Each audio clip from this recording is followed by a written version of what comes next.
চট্টগ্রামের সীতাকুণ্ডে জঙ্গল সলিমপুর এলাকায় অপরাধ দমন ও আইন শৃঙ্খলা পরিস্থিতি স্বাভাবিক রাখতে প্রশাসনের পক্ষ থেকে দুটি অস্থায়ী পুলিশ ক্যাম্প স্থাপন করা হয়েছে। এর মধ্যে একটি সলিমপুরের স্কুল মাঠে এবং অন্যটি আলীনগর প্রাথমিক উচ্চ বিদ্যালয় এলাকায় স্থাপন করা হয়। এই উদ্যোগের ফলে স্থানীয় মানুষের মধ্যে শুরুতে স্বস্তি ফিরে এলেও পরে কিছু মহলে স্কুল ক্যাম্পাস ব্যবহারের বিষয়টি নিয়ে বিভিন্ন প্রশ্ন ও আলোচনা তৈরি হয়। সামাজিক যোগাযোগ মাধ্যমে বিষয়টি নিয়ে মতামত ও প্রতিক্রিয়া দেখা যায়। আলীনগর প্রাথমিক ও উচ্চ বিদ্যালয়ে বর্তমানে প্রশাসনের বিভিন্ন বাহিনীর সদস্যরা অস্থায়ীভাবে অবস্থান করছেন, যার ফলে বিদ্যালয়ের স্বাভাবিক কার্যক্রমে কিছুটা পরিবর্তিত পরিস্থিতি তৈরি হয়েছে বলে জানা যায়। বাংলাদেশে এলো এই প্রথম টাচলেস আরএকে সেন্সেশন ওয়াটার ক্লোজেট। আমরা চাই ওরা যাতে আমাদের স্কুল থেকে চলে যাক, কারণ ওদের কারণে আমাদের খুব অসুবিধা হতেছে। আর ওনারা আপনারা তো আসার সময় দেখতেই পাইছেন যে ওনারা গেটের দুই পাশে বসে আছে, মানে ওনারা দোনো পাশে বসে আছে, আমরা মাঝখান দিয়ে হাঁটতে অবশ্যই আমাদের অসুবিধা হচ্ছে। আমাদের অনেক খারাপ লাগে, বেশি আনইজি ফিল লাগে ওনাদের কারণে আমাদের। আর মাঝে মধ্যে দেখা যায় ওনারা আমাদের ক্লাসের অনেক মেয়েদেরকে ডিস্টার্বও করে, শুধু আমাদের না অন্যান্য অনেক মেয়েদেরকে ডিস্টার্ব করে ওনারা তাকাই থাকার ভঙ্গিটাও আমরা বুঝি, যথেষ্ট বড় হয়েছি আমরা। আর ও আমার ফ্রেন্ড তো এর আগে বলছে ওনারা কীভাবে চলাফেরা করে, অনেক খারাপভাবে ওনারা এখানে চলাফেরা করে, মানে ওনাদের চলাফেরার কোনো ইয়া নাই। ওনারা যেমন তেমনভাবে এখানে চলাফেরা করে, গোসল করে, জামা কাপড় যেভাবে সেভাবে ওনারা রাখি দেয় এখানে। আগে ধরেন আমরা যেমন এখন এখানে ওনারা যেভাবে আছে মনে হয় এটা স্কুল না, একটা বস্তির মতো লাগতেছে। মাঠের মাঝখানে ওরা ক্যাম্প করে মাঠের মধ্যে থাকতেছে, ওয়াশরুম করছে মাঠের মাঝখানে, দুর্গন্ধে ক্লাসে বসা যায় না।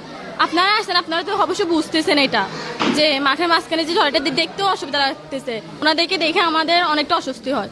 পড়ালেখার মধ্যে আমরা ভালো মতো মনোযোগ দিতে পারি না, ক্লাসের মধ্যে তাকাইলে বাহিরে চোখ যায় যে ওরা কি করতেছে না করতেছে। তো ওইখানে তো আমাদের পড়ালেখার প্রতি ততটা মনোযোগ যাচ্ছে না, সামনে আমাদের পরীক্ষা। আমার ছেলে হিসেবে একটাই দাবি, ওনারা তো শিক্ষিত, ওনারা জানেন যে ক্লাসের উপর আমাদের, আপনারা তো আসি দেখছেন এখানে ক্লাসের উপরে প্রত্যেকটা পোস্টারের ভাবে লেখা আছে যে কোনটা কোন ক্লাস। আমাদের তো ছেলেদের টয়লেট এবং মেয়েদের টয়লেট আলাদা। এখন ওখানে তো ওরা তো পড়তে পারে, ওরা মাঝে মধ্যে আসি মেয়েদের টয়লেটে ঢুকে যায়, এটা কোন ধরনের অভদ্রতা? এই তারা এখানে অবস্থান করার জন্য আমরা খেলতে পারতেছি না, বা আমরা যদি খেলতে নামি আমাদেরকে বাধা দেয়, আর আমাদেরকে অনেক নিষেধাজ্ঞা জারি করে, আমাদেরকে হুমকি দেয় যে স্কুল বন্ধ করে দিব। প্রায় 1200 শিক্ষার্থীর এই প্রতিষ্ঠানে পাঠদান সচল রাখতে সংশ্লিষ্ট কর্তৃপক্ষ পরিস্থিতি পর্যবেক্ষণ করছে। শিক্ষক ও অভিভাবকরা বিষয়টি নিয়ে স্থানীয় শিক্ষা প্রশাসনকে অবহিত করেছেন এবং দ্রুত স্বাভাবিক শিক্ষা পরিবেশ ফিরিয়ে আনার বিষয়ে গুরুত্ব দিয়েছেন। একই সঙ্গে শিক্ষার্থীদের নিরাপদ ও নির্বিঘ্ন পরিবেশে পাঠদানের জন্য প্রয়োজনীয় ব্যবস্থা গ্রহণের আহ্বান জানানো হয়েছে। আমরা চাচ্ছি প্রশাসন আমাদের জন্য কোনো সমস্যা না, প্রশাসন থাকুক, কিন্তু বিদ্যালয়কে এভাবে আঁকড়ে ধরে বিদ্যালয়ের চারপাশের পরিবেশ নষ্ট করে শিক্ষার্থীদের শিক্ষার মানকে নষ্ট করে ওরা কিভাবে এই জায়গায় থাকবে?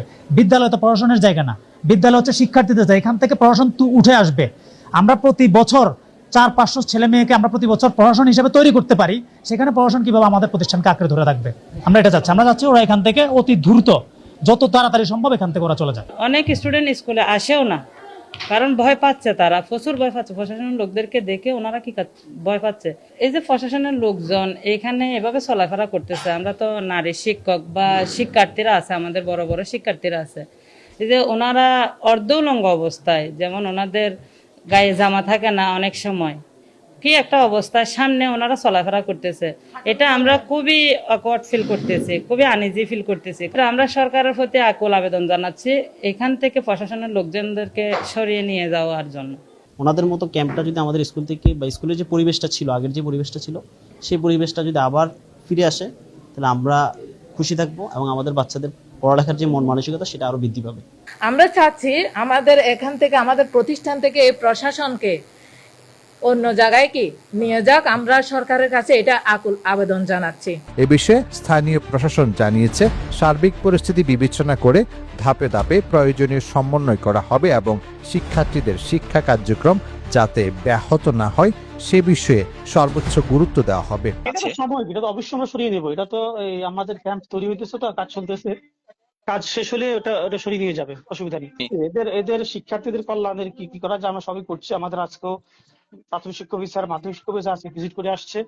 যা যা করে আমরা সবকিছু করবো, অসুবিধা নেই। শিক্ষা প্রতিষ্ঠানগুলো আগের চেয়ে ভালো চলবে, মান ভালো হবে আরো। সর্বশেষে সংশ্লিষ্টরা মনে করছেন আইন শৃঙ্খলা রক্ষা ও শিক্ষার পরিবেশ দুটি সমানভাবে গুরুত্বপূর্ণ। তাই দ্রুত সম্মিলিত উদ্যোগের মাধ্যমে একটি নিরাপদ ও স্বাভাবিক শিক্ষাঙ্গন নিশ্চিত করাই এখন প্রধান লক্ষ্য হওয়া উচিত। নিউজ ডেস্ক, আজকের খবর।